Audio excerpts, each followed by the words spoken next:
राज्यात आरक्षणाचा जो प्रश्न आहे तो ऐरणीवरती आलेला आपल्याला पाहायला मिळत आहेत। मराठा विरुद्ध ओबीसी वेगवेगळे मेळावे होत आहेत। काल सुद्धा मेळावा झालेला होता अहमदनगरमध्ये, मोठा मेळावा होता। दोन्हीकडून सुद्धा शक्ती प्रदर्शन केलं जाते। मात्र प्रामुख्याने जर पाहायला मिळालं तर विरोध नेमका समाजाला आहे की सरकारला, ही गोष्ट समोर येत नाही। काल भुजबळांनी सुद्धा एक स्टेटमेंट केलेलं होतं की एक दाखला देत स्टेटमेंट केलेलं होतं की नाभिकांना जे हजामत करायचे आहे ते सुद्धा करू नका, अशा पद्धतीचे स्टेटमेंट होते। त्यांना बाजूला द्या। कशा पद्धतीने या विधानाकडे बघता छगन भुजबळ यांच्या? हे बघा कसं आहे, हा मूळ वाद कशाचा आहे हे आधी समजून घेणं आवश्यक आहे। मूळ प्रश्न काय आहे की मराठा समाजाला आरक्षण पाहिजे। कुणी विरोध केला? आम्ही विरोध केला नाही। मराठा समाजाची मूळ मागणी होती की आम्हाला कुठल्याही समाजाच्या आरक्षणाला धक्का न लावता आम्हाला ओपन कॅटेगरीतलं आरक्षण द्या। आम्ही सगळ्यांनी पाठिंबा दिला। राणे समिती असेल किंवा देवेंद्र फडणवीसांनी दिलेलं आरक्षण असेल SCBCचं, आम्ही विरोध केला नाही त्यामध्ये। पण आता हा जो मुद्दा निर्माण झाला आहे की आम्हाला आरक्षण हे ओबीसीतलंच पाहिजे काय, आणि आम्हाला आता गरिबी आलेली आहे। अरे पण तुमच्यावर गरिबी ओबीसीने आणलेली नाही ना। तुमचा जो सुप्रीम कोर्टात लढा जो हरला आहे त्याला ओबीसी जबाबदार नाही आहेत। तो लढा तुम्ही कायम ठेवा ना। तुमच्या ताकद इथं महाराष्ट्रामध्ये तुमची ताकद आहे, तुमची सत्ता आहे, केंद्रात सत्ता आहे। हे जे जरांगे साहेबांचे आंदोलन झालं हे कुणबी दाखल्यासाठी जे केलं, ते जर केंद्रातल्या सत्तेच्या विरुद्ध केलं असतं तर कदाचित घटनामध्ये सुद्धा झाला असता याच्यामध्ये, आणि मराठा समाजाला कायमस्वरूपी टिकणारं आरक्षण मिळालं असतं। त्याच्या विरोध आम्ही नाही। विरोध हाच आहे की ते आता कुणबी दाखले घेऊन आम्हाला त्यांचे सगळे सोयरे गणगोत यांच्या सकट अख्ख्या मराठा समाजाला कुणबीमध्ये घुसवण्याचा प्रकार जो आहे, आणि ह्या गरीब कुणबी समाजाचं आरक्षण हिसकावून घेण्याचा जो प्रकार आहे त्याला विरोध आहे। त्यातूनच हा विषय निर्माण झालेला आहे की मराठा समाजाच्या एका युवकानं या ठिकाणी सामाजिक बहिष्काराची भाषा केली। त्याने सांगितलं की आता ओबीसीच्या दुकानातून माल घ्यायचा नाही, त्यांच्या हॉटेलमध्ये जेवायला जायचं नाही, त्यांच्या काही गरीब मजूर असेल त्यांना मजुरीसुद्धा मराठ्यांच्या शेतात द्यायची नाही। अशा प्रकारे बहिष्काराची भाषा जी आहे ती मराठा समाजाच्या युवकांच्याकडून, त्यांच्या नेत्याकडून होत आहे। आणि म्हणून जे आहे त्या उद्वेगातून जे आहे ती काल भुजबळ साहेब बोलले की जर नाभिक समाजानं जर बहिष्कार टाकला तर मग मात्र त्यांचं केस कापण्याचं जे आहे किंवा दाड्या करायचा विषय ते कोण करणार आहे? आणि जर नाभिकचा बहिष्कार टाकला तर मग त्यांना त्यांचं स्वतःच करावं लागेल सगळं। हे ह्या एका उद्वेगातून आलेलं वाक्य आहे, ते समजून घेतल्याची भावना समजून घ्यायला पाहिजे। आणि म्हणून हा आरक्षणाचा विषय जो आहे आता कुठेपर्यंत जाणार आहे? आता हा सामाजिक बहिष्कार जो आहे तो आता हळूहळू सुरू होत आहे, गावागावात सुरू झाला आहे, आणि हे आत्ता थांबलं पाहिजे। इतक्या वर्षाचा हा जो सामाजिक जो समतोल जो महाराष्ट्राचा होता, हा पुरोगामी महाराष्ट्र जो आहे हा महाराष्ट्र जो आहे एकसंध राहणं अतिशय सगळ्यांच्या हिताचं आहे। माझी विनंती आपल्यामार्फत सरकारला सुद्धा आहे आणि मराठा समाजाला सुद्धा आहे की कुणाच्या ताटातलं आरक्षण जे आहे ते तुम्ही मागू नका। तुमच्या हक्काचं तुम्ही लढा। आम्ही तुमच्यासोबत आहोत, पूर्ण महाराष्ट्र तुमच्यासोबत आहोत।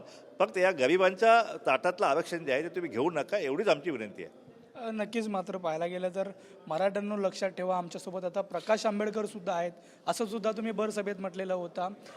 ही चितावणी करू वाटतं मराठ्यांनो लक्षात ठेवा। हे पहा, ॲक्शनला रिॲक्शन होणारच ना। आता एकीकडे हे म्हणतात की आम्ही भुजबळला पाडू, आम्ही ह्या ओबीसीला पाडू, त्या ओबीसीच्या आमदाराचं घर पेटवलं, मग तुमची काय? ह्या ॲक्शनला रिॲक्शन हे होणारच आहेत। ही भाषा यापूर्वी कधी आम्ही कोणी हिंमतसुद्धा करत नव्हतो, पण शेवटी या ओबीसींचं अस्तित्व जे आहे ते आम्हाला टिकवणं आवश्यकच आहे। त्यासाठी आम्हाला ही अशा प्रकारची भाषा करावी लागलेली आहे, आणि म्हणून त्यातून कोणी गैरअर्थ काढू नये। एकत्र हा लढा तुम्ही संपवा। हा जो वाद आहे हे कोण संपू शकताय? आता हे तुम्ही संपू शकताय। तुम्ही एक भुजबळ पाडण्याची भाषा करणार असाल तर आम्ही 160 मराठे पाडण्याची भाषा केली, मग तुम्हाला वाईट वाटण्याचे कारणच काय आहे? तुम्ही ती भाषा करू नका ना। आम्ही ती भाषा करणार नाही अशा प्रकारची। भुजबळ आणि तुम्ही हे मंडळ नाही तर क मंडळ आहेत असा आरोप या अगोदर पण प्रकाश आंबेडकरांनी केलेला होता। हे पहा, प्रकाश आंबेडकर जे आहे ते स्वर्गीय महामानव डॉक्टर बाबासाहेब आंबेडकरांचे नातू आहेत, ज्यांनी आम्हाला हे आरक्षण दिलं। हे ओबीसीचं मंडल आयोगाच्या मार्फत जे आरक्षण मिळालेलं आहे हे बाबासाहेब आंबेडकरांनी दिलेलं आहे। आम्ही त्यांना विनंती केली की तुम्ही त्यांचे विचाराचे आणि त्यांचे रक्ताचे सुद्धा वारसदार आहात, त्यामुळे हे आरक्षण वाचवण्याची जबाबदारी जी आहे आमच्यापेक्षा जास्त प्रकाश आंबेडकरांच्यावर आलेली आहे। आणि त्याच्यानंतर जे आहे हे आम्ही आव्हान त्यांना केलं, त्यांच्यानं त्याची भूमिका बदललेली आहे, आणि आता ते आमच्यासोबत जवळ 3 सभा, मोठ्या लाखाच्या सभा ज्या आहेत त्या त्यांनी केलेल्या आहेत। आणि त्यांनी स्पष्ट भूमिका घेतलेली आहे की आता ओबीसीचं ताट वेगळं आहे आणि मराठ्यांचं ताट वेगळं आहे. कुणी एकमेकाच्या ताटातलं जे आरक्षण जे आहे ते खेचण्याचा प्रयत्न करू नये. जर प्रयत्न केला तर मग हे सामाजिक उद्रेक जो आहे तो होऊ शकतो. अशा प्रकारे स्पष्ट भूमिका जी आहे त्या प्रकाश आंबेडकरांनी आता घेतलेली आहे. त्यामुळं गावागावामध्ये जे आहे आता ओबीसी सोबत जे आहे हे ओबीसी सोबत, आणि त्यांनी आणखी एक वाक्य केलं, आरक्षणवाद्याने आता आरक्षणवाद्यालाच मतदान दिलं गेलं पाहिजे. ही भाषा जी आहे ही प्रकाश आंबेडकरांनी केलेली आहे. त्यामुळे गावागावामध्ये आता जर सत्तेची लढाई आता सुरू झाली निवडणूक, त्यामध्ये ओबीसी सोबत जे आहे ते दलित बांधव जे आहेत त्या ठिकाणी पूर्ण ताकदीनिशी आता उभा राहणार आहेत. त्यामुळे पुढचा लढा जो आमचा जो सत्य संपादनाचा लढा जो आहे तो ओबीसीचा आणि दलितांचा, तो आता संयुक्तिकपणे या गावागावात लढला जाईल अशी परिस्थिती निर्माण झालेली आहे. नक्कीच लढा होईल. मात्र प्रकाश आंबेडकरांचंच मी घेतो, या अगोदर सुद्धा त्यांनी म्हटलेलं होतं आणि आज संजय राऊतांनी सुद्धा म्हटलेलं आहे की जे फडणवीसांना बोलता येत नाही ते भुजबळ बोलतायत. कसं बघता याकडे? ते पण ह्याच्यामध्ये कुणीही राजकीय अर्थ काही काढावा, हे राजकीय पक्षाचे नेते ते आपापल्या पक्षाच्या भूमिकेप्रमाणे कुठल्या ते वाक्याचा अर्थ त्या निश्चित काढा. आमचं म्हणणं एवढंच आहे की भुजबळ साहेबची भाषा ती ओबीसी भाषा बोलतात, ती फडणवीसाची भाषा बोलतात हे राऊतना वाटत असेल, पण आम्हाला तसं वाटत नाही ना. आम्हाला काय वाटतं की हे ओबीसीची भाषा बोलतात. ओबीसी आरक्षणाला एकटा मंत्री त्याकडे लढतोय आणि म्हणून आम्ही भुजबळांच्या सोबत आहोत. आणि म्हणून ही भाषा जी आहे भुजबळांची भाषा जी आहे ती ओबीसीच्या हिताची भाषा आहे. हे सगळ्या ओबीसीला आता कळलेलं आहे आणि म्हणून बाकी कोणी काय बोललं पण आम्ही पूर्ण ताकदीनिशी भुजबळ साहेबांच्या पाठीपाशी ठामपणे आहोत. तुम्ही ठामपणे आहात, मंत्रिमंडळातला एक मंत्री लढतोय म्हणताय. मात्र राजीनाम्याची सुद्धा गोष्ट आहे ती सुद्धा माहिती समोर येते. राजीनामा दिलेल्याचा दावा केला जातोय. काय नेमकं तुम्हाला काय ओबीसी नेता म्हणून? हे बघा कसं आहे की ह्या राजीनाम्याचा खूप खळखळ झालेली आहे भुजबळ साहेबांच्या, आणि त्यावेळी आम्ही सगळ्यांनी त्यांना हात जोडून विनंती केलेली आहे की कुठल्याही परिस्थितीत आपण राजीनामा द्यायचा नाही. कारण एकमेव मंत्री जो आहे जो ओबीसीची भूमिका घेऊन त्या ठिकाणी मंत्रिमंडळात भांडतोय, लढतोय, त्या संघर्ष करतोय, आणि अशावेळी त्यांचा राजीनामा ते जर बाहेर पडले तर मग आज संघर्ष कोण करणार? कारण अजून एक वर्ष सत्ता आहे ना या ठिकाणी. आणि म्हणून भुजबळ साहेबांनी राजीनामा देऊ नये अशा प्रकारची भूमिका आम्ही सगळ्या ओबीसीने म्हणून घेतलेली आहे. आणि त्याप्रमाणे त्यांनी राजीनामा दिला. आम्हाला काल जाहीर सभेत कळलं पहिल्यांदा. त्यांनी पहिल्यांदा उल्लेख केला की मी 16 तारखेला राजीनामा दिलेला आहे. आणि आम्हाला त्यावेळी माहिती आम्ही त्यावेळेस ते देऊ नका म्हणून सांगितलं. आता आम्ही त्यांना भेटणार आहे उद्याला आणि त्यांना सांगणार जो राजीनामा समजा दिला असेल कोणाला नेत्याकडे तो तुम्ही परत घ्या आणि ओबीसीचा लढा जो आहे ते एक मंत्री म्हणून आपण त्या ठिकाणी लढा. बाकी काय कोण काय बोलतील टीका होतील ह्या टीकेकडे लक्ष न देता ओबीसींचा लढा म्हटलं त्या ठिकाणी त्यांनी लढावा अशी सगळ्या ओबीसींची ही भावना आहे. तुम्ही सुद्धा तयारी करताय, ठिकठिकाणी सभा होत आहेत. तुमच्या सभेमध्ये गाणं वाजतंय ज्यात करू साऱ्यांचा भुजबळ म्हणे तो संधी सोटा कुठं आहे हो आणि आमचा वाटा कुठं आहे हो, असं एक पद्धतीचं गाणं वाजतंय.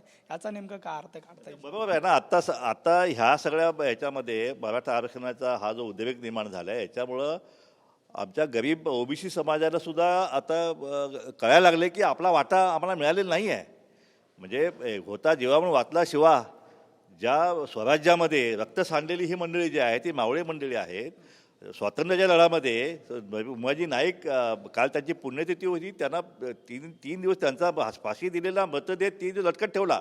म्हणजे ह्या स्वातंत्र्याच्या लढ्यामध्ये जे आहे हे स्वराज्याच्या शिवराज्याच्या लढ्यामध्ये जे कोणी आपले हे 18 पगड जमाते होते त्यांना ह्या स्वराज्यामध्ये आणि स्वातंत्र्यामध्ये त्यांना स्वराज्य मिळालं का?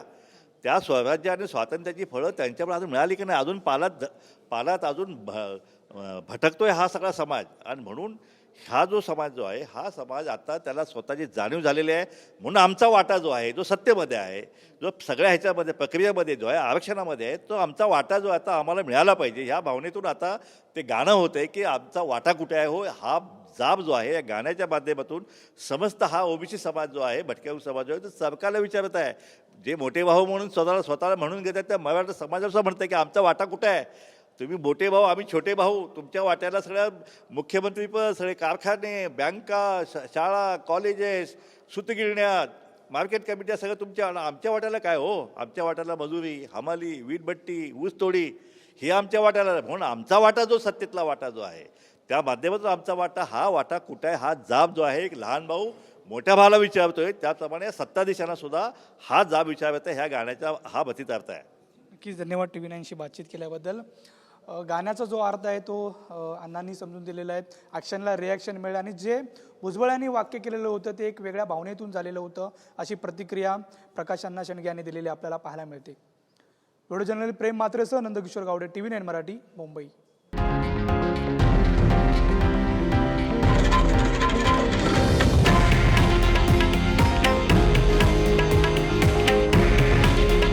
हे आहे देशातील नंबर 1 न्यूज नेटवर्क आणि आपण पाहत आहात TV9 मराठी. काळजी तुमची, हित महाराष्ट्राचं.